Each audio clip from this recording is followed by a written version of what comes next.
आज की क्लास में हम पिरामिड युगीन मिस्र की राजनीतिक स्थिति पर बात करेंगे। एग्ज़ाम में throw light on the political condition of Egypt during the pyramid age के नाम से आपसे प्रश्न पूछा जा सकता है। विद्यार्थियों, देखिए, मैं आपसे एक बात कहूँगा कि इस चैनल के द्वारा आपको जो भी ज्ञान दिया जा रहा है वो कुछ निःशुल्क हैं, कुछ सशुल्क हैं। जो विद्यार्थी कई पेपर का एक साथ अध्ययन कर रहे हैं उनके लिए गोल्डन पास 89, जिसमें आपके 3 प्लेलिस्ट या कई वीडियो हैं ऐसे जो गोल्डन पास पर अवेलेबल हैं। अब इसमें जो गोल्डन पास लोग ले रहे हैं उसमें एपिग्राफी, आपका world civilization, field archaeology, economic history of India, social history of India, Vedic religion, Bauddh religion, Jain religion से संबंधित ये जितने भी वीडियो हैं, हिस्ट्री ऑफ साउथ इंडिया, ये सभी आपको हिस्टोग्राफी का भी मैटर उसके अंतर्गत आ जाएगा, प्री एंड प्रोटो हिस्ट्री भी आ जाएगा। तो ये जितने भी प्लेलिस्ट हैं ये आपको गोल्डन पास पर अवेलेबल हो जाएंगे। ठीक है। अब रही बात डायमंड पास वालों के लिए, तो डायमंड पास वालों के लिए जो एडवांस लेवल पे है, history of science, the political history of, या आप पॉलिटिकल एडमिनिस्ट्रेशन जो है भारतीय शासन प्रणाली के बारे में, न्यूमिस्मेटिक, ये जो भी हैं चीज़ें वो आपकी उसी पर जाएंगी।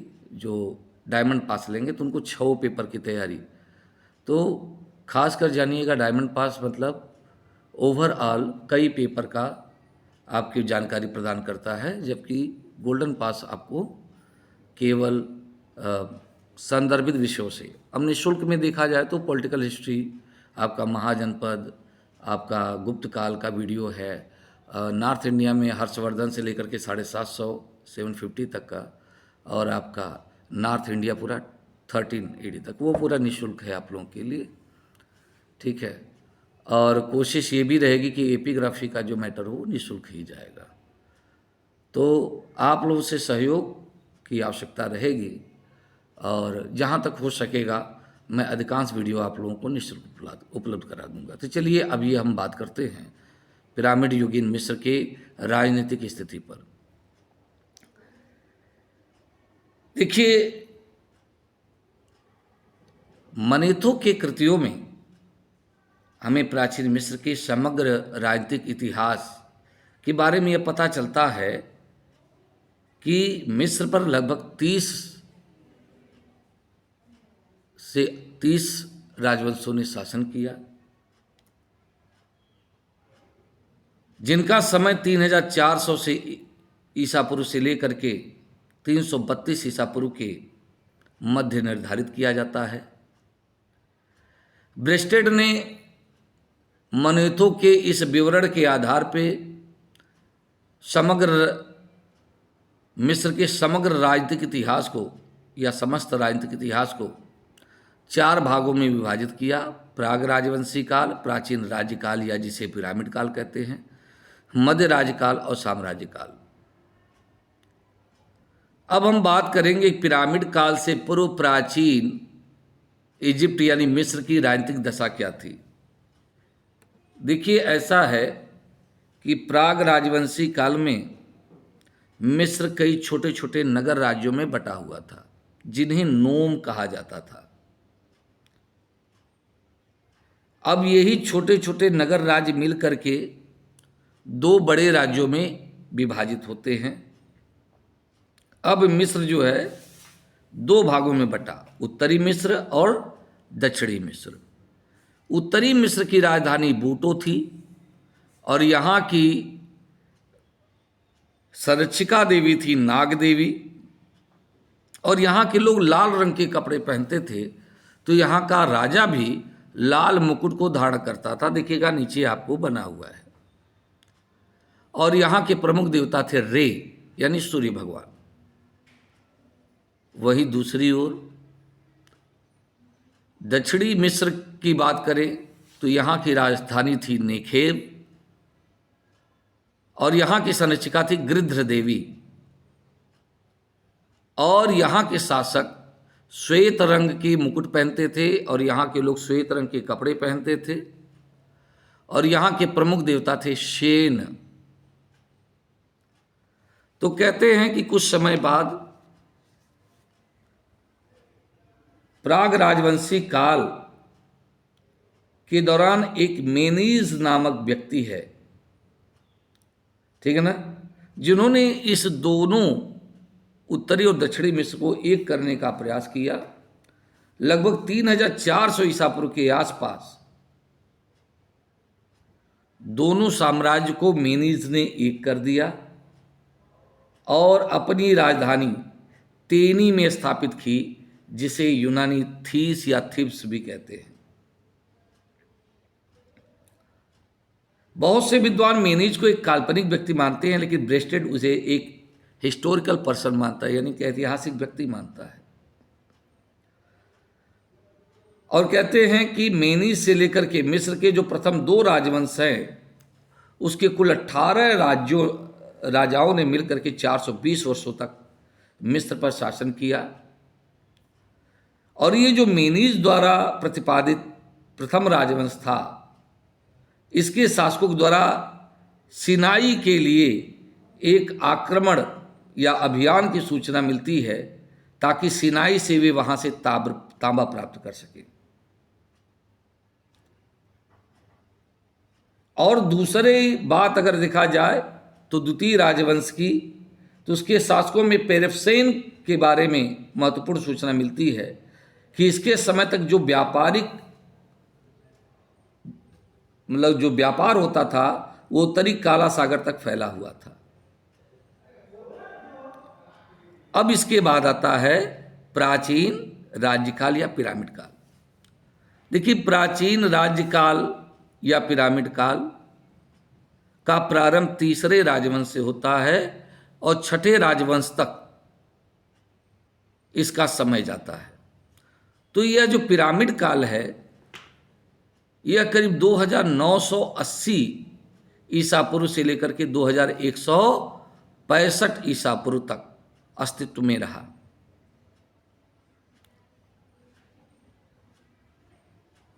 इसका प्रारंभ तृतीय राजवंश से शुरू होता है, ठीक है। विश्व के आश्चर्यजनक पिरामिड इसी युग की देन माने जाते हैं, इसीलिए इसे हम क्या कहते हैं, पिरामिड काल कहते हैं। अगर आप देखेंगे तीसरे राजवंश के विषय में तो इसका संस्थापक जोसेर था और वो एक सफल शासक था और उसकी सफलता का कारण था इमहोतेप। इमहोतेप अपने समय का बहुत महान कलाविद, शिल्पी, वैज्ञानिक और साहित्यकार था और एक कुशल मंत्री भी था, जिसने न केवल राज्य को मजबूत किया बल्कि राज्य में कई रचनात्मक कार्य किए। जो शक्कर का सोपान पिरामिड है वो जोसेर के काल में ही बनाया गया। अब जोसेर का उत्तराधिकारी है स्नेफ्रू। स्नेफ्रू के बारे में कहा जाता है कि यह इस तृतीय राजवंश का अंतिम शासक था। इसके समय में 50 मीटर लंबे जलयान का निर्माण किया गया, जिससे व्यापार को बढ़ावा मिला। कहते इसने लेबनान से 40 जलपोत भेज करके देवदारू मंगाया था और इसने जोसेर का नीतियों का पालन करते हुए नूबिया पर आक्रमण किया और वहां के जो विद्रोही जनजातियां थी उन्हें पराजित किया और कहते वहां से बहुत सारे 7000 युद्धबंदियों, 2 लाख छोटे बड़े पशुओं के साथ वो वापस लौटा था। तो जो मेडूम और दसूर का पिरामिड है वह स्नेफ्रू के द्वारा बनाया गया, ठीक है। अब आते हैं चतुर्थ राजवंश, हेडिंग डालेंगे आप लोग। देखिए, इसका संस्थापक खुफ्रू को माना जाता है। प्रसिद्ध गीजा का पिरामिड का निर्माण इसी के समय में हुआ था और यह चतुर्थ राजवंश करीब 2900 से लेकर के 2750 ईसा पूर्व तक अस्तित्व में रहा। मिस्र के शानदार पिरामिड इसी राजवंश की देन माने जाते हैं। कहते खुफरू, जिसका निवास स्थान बेनी हसन नगर था, इसी के समय में गीजा के पिरामिड का निर्माण हुआ। खुफरू के बाद इसका पुत्र डेडेफ्रे अगला राजा बनता है। डेडेफ्रे के बाद खफरे शासक हुआ, जिसके समय में पिरामिड और नारसिंही मूर्तियां बनाई गई। और कई विद्वान मानते हैं जो ये नारसिंही मूर्तियां हैं ये असल में खाफरे की ही मूर्ति मानते हैं। लेकिन इसके समय में जो पिरामिड बनाए गए वो पहले की अपेक्षा छोटे थे। और खाफरे के बाद उसका उत्तराधिकार मेंकुरे को मिला। इसके समय में जो पिरामिड बनाए गए वो आकार प्रकार में बहुत छोटे थे, जिससे यह पता चलता है कि इस समय देश की आर्थिक स्थिति अब ठीक नहीं रही। ठीक है ना।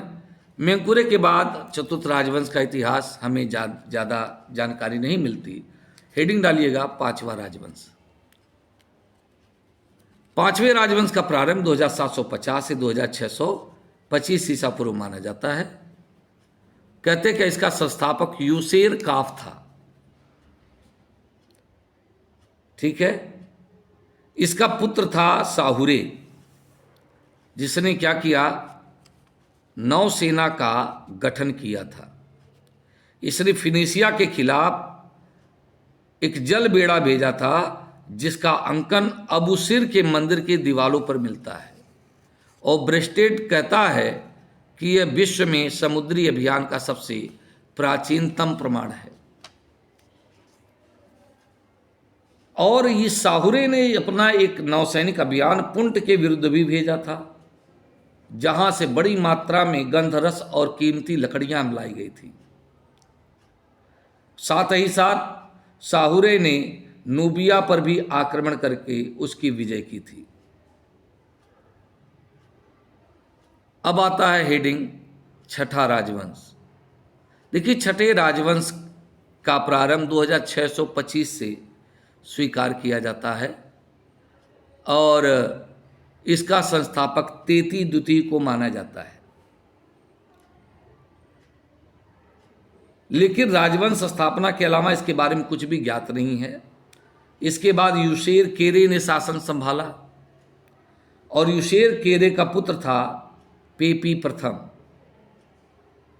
पेपी प्रथम ने कुल 21 वर्षों तक शासन किया और उसने सामंतों, पुजारियों, सेनापतियों पर नियंत्रण रखने का पूरा प्रयास किया, जिसमें एक ऊनी नामक व्यक्ति ने उसको सहायता की।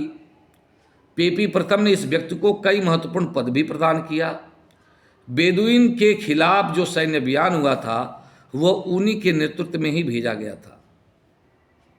पेपी प्रथम की मृत्यु के बाद उसका पुत्र मनेरे प्रथम अगला राजा बनता है। मनेरे प्रथम अभी युवक था, इसीलिए उसने ऊनी को दक्षिण का गवर्नर नियुक्त कर दिया। और ऊनी की मृत्यु के बाद मनेरे की सहायता हरकुफ ने किया।